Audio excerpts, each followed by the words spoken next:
now, before we get started, I would like to introduce the gentleman in the ring at this time, a man who's responsible for bringing over 20 championship bouts to Atlantic City over the last 2 years. In addition to being the world's most famous entrepreneur, he is a best-selling author and our host this evening, Mr. Donald Trump.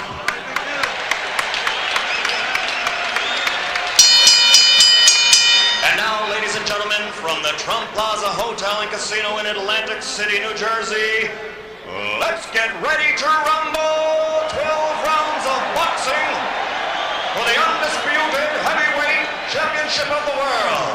The referee of this bout is Randy Newman. Introducing first, fighting out of the blue corner, wearing the white trunks with red trim, he weighs an even 218 pounds from Absecon, New Jersey. His professional record, 22 victories against only 2 defeats, 17 knockouts to his credit, and 14 of those 17 KOs within 5 rounds or less. Ladies and gentlemen, the #1 heavyweight challenger in the world today, Carl the Truth Williams.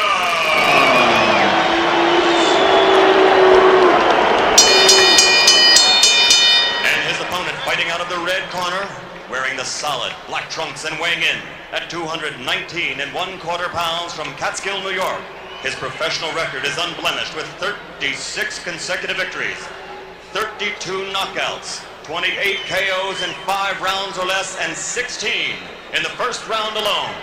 Ladies and gentlemen, presenting the undisputed, the undefeated heavyweight champion of the world, Mike TYSON.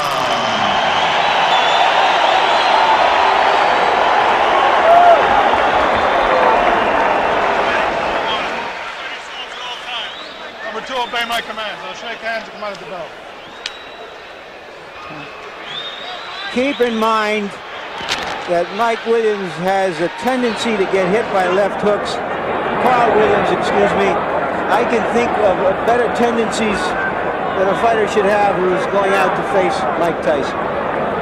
Indeed, Carl Williams has been floored 7 times in his career. Twice by James Quick Tillis, twice by Jesse Ferguson, 3 times by Mike Weaver, and in every instance, the decisive blow was a left hook.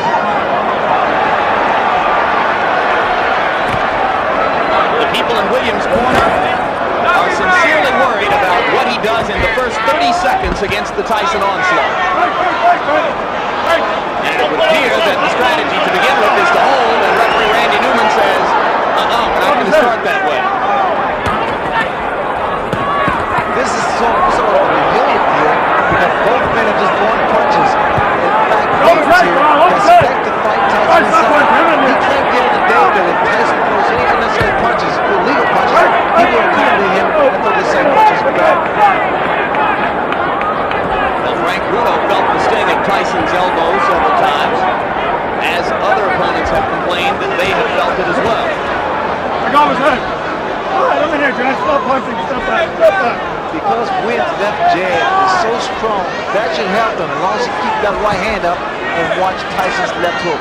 Frank, stop punching. Help him. When he's feeling, stop punching. That's it. Let him go.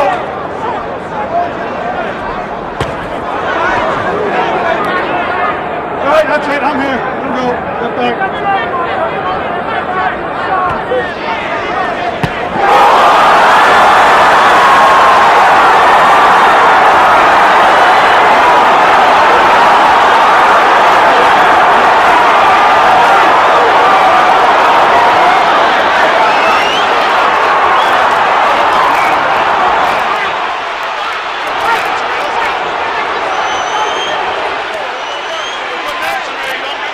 Unofficially, I've got this fight being 1 second longer than Tyson Spinks.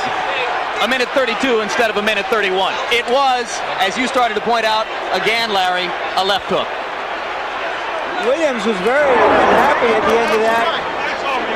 Randy Newman, the referee, asked him a question, obviously about how he felt or what his name was or where he was, and apparently he got the wrong answer because he stopped the fight immediately.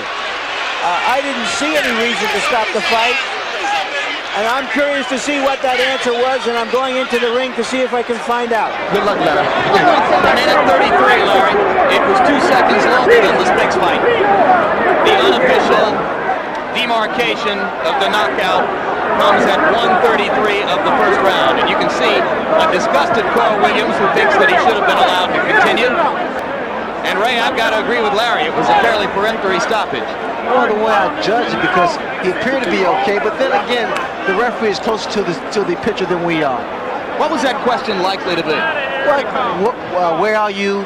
What day is this? And here we see the left hook that put Williams down. Williams had dropped that right hand, and I indicated earlier that the jab would be the key, but in throwing the left jab, he must also keep that right hand up in power. There's that left hook. And you saw Mike pivot upward with both feet planted and turn the hips into the punch. This is where the power comes from. The reason people fear Mike Tyson because he's one of the few, if not the only man, that can knock you out in the heavyweight division with one punch.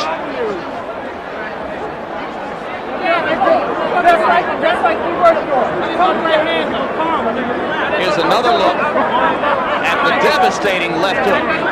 And what Tyson does here, he bobs and weaves, gets under that jab and counters with a beautiful left hook. Perfectly timed as Williams was dropping the right hand just as he said he did after throwing the jab. Well, what happened for Williams is the fact that his left hand, his left jab rather, was working, and he felt very comfortable.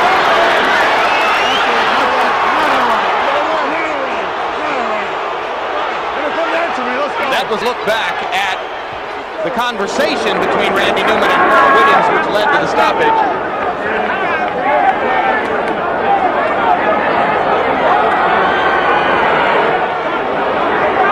Mike Tyson, as usual, awesome. I'm reminded of a night in the Meadowlands in New Jersey when a referee stopped a bout between Mike Rossman and Victor Galindez. After a similar conversation, Rossman, the victim of the knockout, he chased the ref across the ring yelling, "What was the right answer?"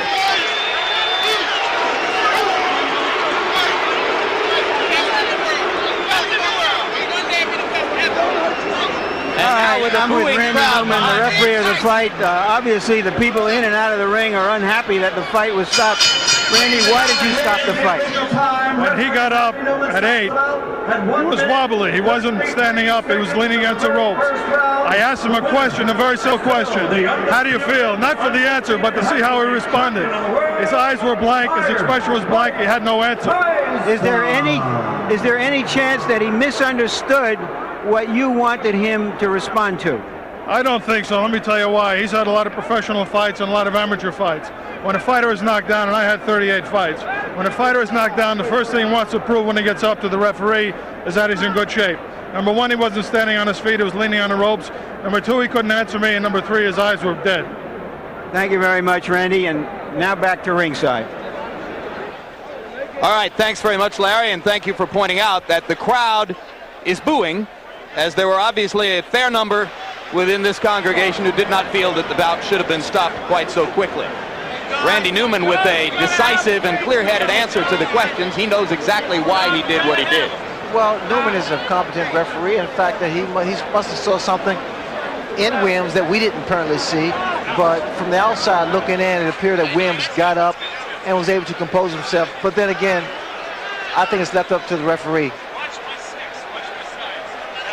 And now we go back to Larry Merchant in the ring, I believe with the champion. Go, Larry. All right, once again, Mike, the interview has to be longer than the fight. I'm sorry about that. What happened from your point of view? Did you see him really dazed?